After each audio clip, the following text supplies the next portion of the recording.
그래서 지금 전 세계적으로는 이 하인리의 법칙처럼 대형 사고, 이 대형 사고라고 하는 것이 뭐냐면은 개벽이죠. 한 번의 개벽을 위해서 그걸 보여주고 있는 거예요. 아, 이게, 야, 이게 개벽 아니야? 대격변이 오는 거 아니야? 이게 문명이 크게 전환하는 거 아니야? 라고 생각할 수 있는 작은 사고라고 했는데 굉장히 큰 거죠. 29번의 작은 사고가 있다라고 하는 겁니다.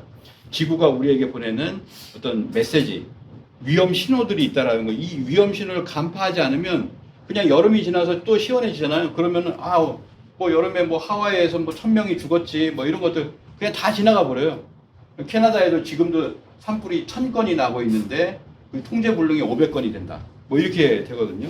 메시지를 보내고 있다라고 하는 거죠. 이런 메시지들이 오고 있다. 우리나라 같은 경우도 뭐 다 들어오고 있잖아요. 기후 위기, 그 다음에 이제 북한과의 어떤 갈등 상황, 그 다음에 코로나, 다음 병난 뭐 이런 것들이 있는데 오늘은 이 기후 위기를 중심으로 해서 이제 말씀을 조금만 더 드리도록 하겠습니다. 기후 위기라고 하는데 기후 위기는 지금 뭐 기후 위기, 기후 붕괴, 생존이 걸린 문제, 기후 비상 사태 뭐 이렇게 얘기합니다. 기후 위기 대응 시간이 얼마 남지 않았다. 근데 이미 늦었다라고 하는 것이 최종적으로 지금 뭐 이렇게 많이 얘기를 하고 있습니다. 이미 늦었다. 온실가스 규제하는데 중국 빠지고 뭐 미국 좀 빠지고 그러면 뭐 이거 어떻게 규제하냐라고 하는 거죠. 우리나라 같은 경우도 지금 뭐 이렇게 할당량이 있는데 지키지 못하고 있다. 다들 그렇게 이야기를 하거든요. 전 세계에서 같이 하려고 모았지만 이미 늦었다라고 하는 것. 여기 얘기를 했잖아요. 2022년 11월에 사실상 불가능하다. 지금 제한 목표를 이렇게 1.5도 제한하려고 했는데 올라가고 있다. 그래서 티핑 포인트가 되면 어떻게 되냐? 변화들이 서서히 진행되게 되다가 임계점을 지나면 균형이 깨진다라고 하는 거죠. 그래서 뭐가 이렇게 있어요. 그러면 툭 건드리면 팁이라는 게 그거잖아요. 살짝 건드리면은 완전히 무너지는 상황. 이게 이제 개벽이거든요. 기후 위기에서의 어떤 격변을 얘기하지만 그 격변의 끝에는 개벽이 있습니다. 그래서 이렇게 완전히 바뀌는 거죠. 극에 달하면 반대 운동을 한다. 극직반 운동인데요. 극으로 올라가면 뭐 온도가 극으로 올라가면 그 다음에 이제 서늘해지는 가을로 들어가는 거예요. 여름의 끝에는 가을이죠. 그래서 터닝 포인트에 와 있다. 우리는 전환점에 와 있고 그리고 마지막 그 경계선을 또 레드라인. 레드라고 하는 건 뭐 노란색 경고 그 다음에 퇴장이잖아요. 그러니까 레드라인이면 굳는 거죠. 미국 본토 맨날 그 본토까지 갈 만한 거 굉장히 실험을 많이 하잖아요. 레드라인을 굉장히 많이 넘나들고 있는데 이런 과정에 지금 있는 거죠. 레드라인을 넘었다라고 얘기합니다. 근데 이 기후위기도 선을 넘었습니다. 기후위기의 선을 넘었다. 뜨거운 지구에 보내는 손뜻한 경우. 그 중에 하나가 뭐냐면 해수면 이상 고온이에요. 해수면 바다의 수면이죠. 이상 고온 현상이 2014년에 그러니까 돌이킬 수 없다라고 하는 겁니다. 2014년에 돌이킬 수 없는 선을 넘었다. 그 선이 뭐냐면 50%예요. 50%가 뜨거워졌다. 그러니까 뭐냐면 2019년에는 전 세계 해양의 57%가 이렇게 뜨거워졌다라고 하는데 그것이 언제냐면 2014년에 해수면 이상고온 현상이 보여지는 곳이 전 세계 해양의 50%를 넘어섰다라고 하는 겁니다. 넘어섰다. 이거 이제 넘어서면 다시 돌이킬 수 없나 봐요. 그래서 이렇게 이야기를 하고 있습니다. 극단적 기후 현상이 지금 시작되고 있다라고 하는 거죠. 근데 이것이 매년 계속되다 보면 뭐 그런 거지라고 하는 우물한 이거 뭐라고 그러죠? 이게 끓여지고 있는 냄비 속 개구리 현상이라고 하는데 냄비 속에서 서서히 이렇게 달궈지면은 뭐 이렇게 생각하는 거예요. 저 사람 지금 뭐 개벽 얘기하고 뭐 격변이 온다는 사람 불안을 조장하는 자야.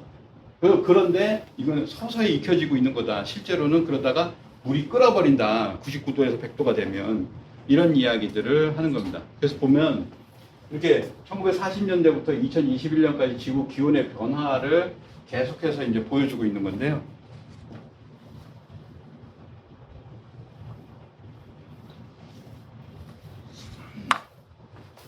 이렇게 21년까지 점점 더 뜨거워지고 있는 거죠. 그래서 21년에 모든 게 역대 최고를 기록을 하게 되지만 이거 전부 다 깨집니다. 2022년에 다 깨지고요. 2023년에 그게 또 갱신이 돼요.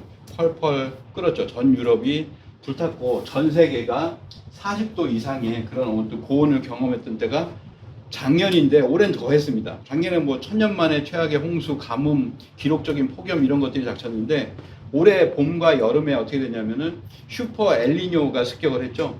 슈퍼 엘니뇨라고 하는 것이 더 뜨거워졌다는 거예요. 바닷속이 쉽게 얘기하면.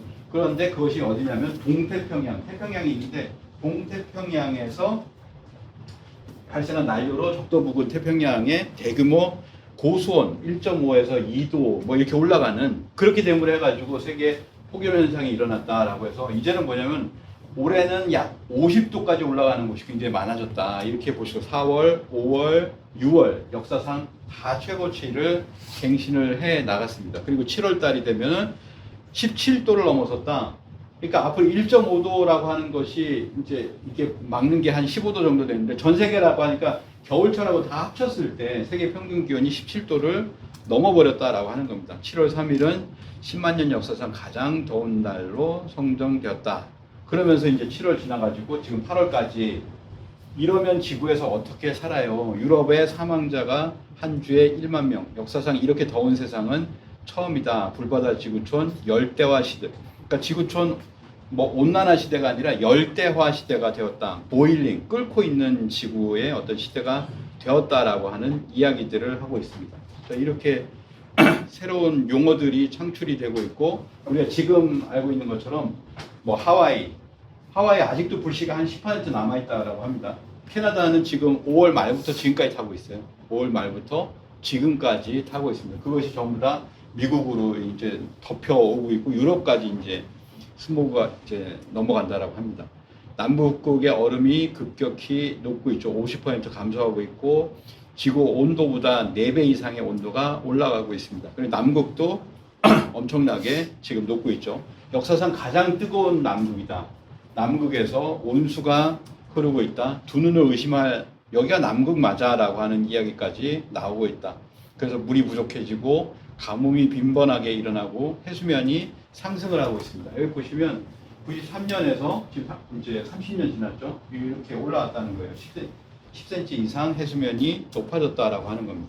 그래서 기후위기 대응을 어떻게 하고 있냐? 결국 이 얘기죠. 지금은 뭐냐면 산업혁명 이전에 13.8도였는데 현재가 15도다.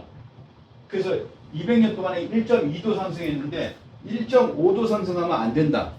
라고 하는 것을 규제의 어떤 그걸로 이제 그걸 넘어서면 1.5도를 넘었으면 회복 불가능한 임계점 티핑 포인트 완전히 이제 회복 불가능한 그걸로 올라갈 것이다. 그래서 이걸 규제하려고 노력하자. 모두가 행동하자라고 하는 얘기를 했습니다. 그래서 2015년 기후변화 협약 본회에서 195개국이 협정에 채택을 했습니다. 1.5도 상승을 막읍시다라고 했는데 그래서 이제 뭐 작년까지 했고요. 올해도 이제 11월 달 되면은 또 당사국 회의를 합니다. 27차, 28차가 되겠죠. 그래서 기후정상 회의를 하면서 약 200개국이 참여를 하지만 결국에는 뭐냐면 이렇게 얘기를 하는 거죠. 5년 내 뚫린다. 5년 내 1.5도는 뚫릴 가능성이 66%다 이렇게 이야기를 하고 있습니다. 기후위기 대응 시간은 이미 늦었죠.